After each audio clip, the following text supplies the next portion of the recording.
Hey, it's Pumpkadoodle, and I'm back with another video.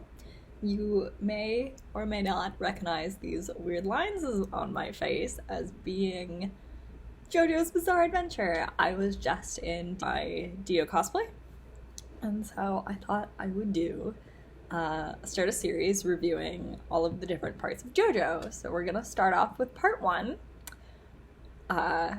Not pretty common opinion. Part one was not my favorite. Part one was probably my least favorite. But we get Dio, and I love Dio. I prefer part three Dio, but part one I still enjoy part one. I actually read a lot of fan fiction of part one because most of the Dio fan fictions tend to take place in part one instead of part three. The first time I watched part one was a few years ago, and then I started part two and dropped it for a long time up until a few months ago, when I picked back up part two and then finished the whole thing. Now I'm reading the manga. I'm on Steel Ball Run, and it's amazing. But then I got that I was trying to get my friend into it, so we watched part one. I rewatched part one with her. And I had forgotten how bad the pacing was. It is just like, there is no time for anything. It is just go, go, go, go, go. Which, I mean, that's probably why it's so short.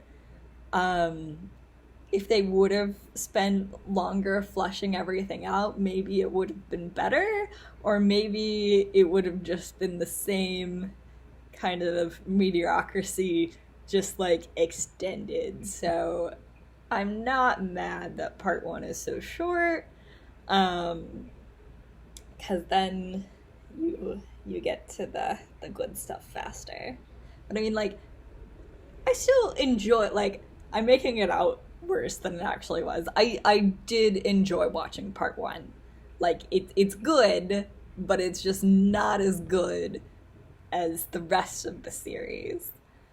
I really like more morally ambiguous characters, and in part one, it is either this character is good or this character is bad and evil. There's no more morally ambiguous characters, really. I mean, like, Speedwagon a little bit, because he came from the slums and stuff, but he turned out to be a good guy.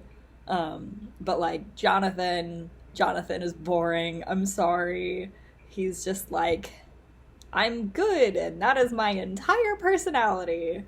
And then I feel like Dio in part one is also kind of just like, this is Dio. Dio is evil.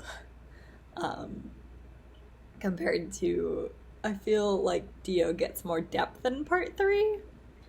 I mean, Dio does get a little bit with, like, his backstory in part one, with, like, his father abusing his mother and stuff, and that kind of, like, being part of the reason of why he is the way he is. But I love Arena. I think Arena is one of my favorite characters in part one, and I'm so happy she shows back up in part two.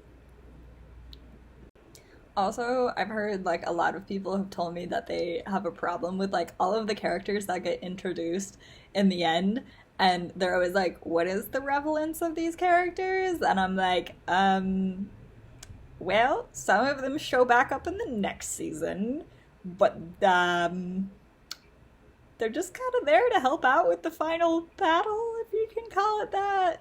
Not super relevant. If you're going to start JoJo's Bizarre Adventure, you can't really skip part one, because otherwise nothing else makes sense. So kind of just think about it as a very long pilot episode. I mean, it's only 9 episodes, and each episode is, what, like 22 minutes? So you can get through it in an afternoon, no problem. But thanks for watching my review of part 1. Sorry, it's really short. I feel like there's just not that much to talk about for part 1. I'll see you guys in the next one. Bye! Oh, don't forget to like, subscribe, do all that fun stuff.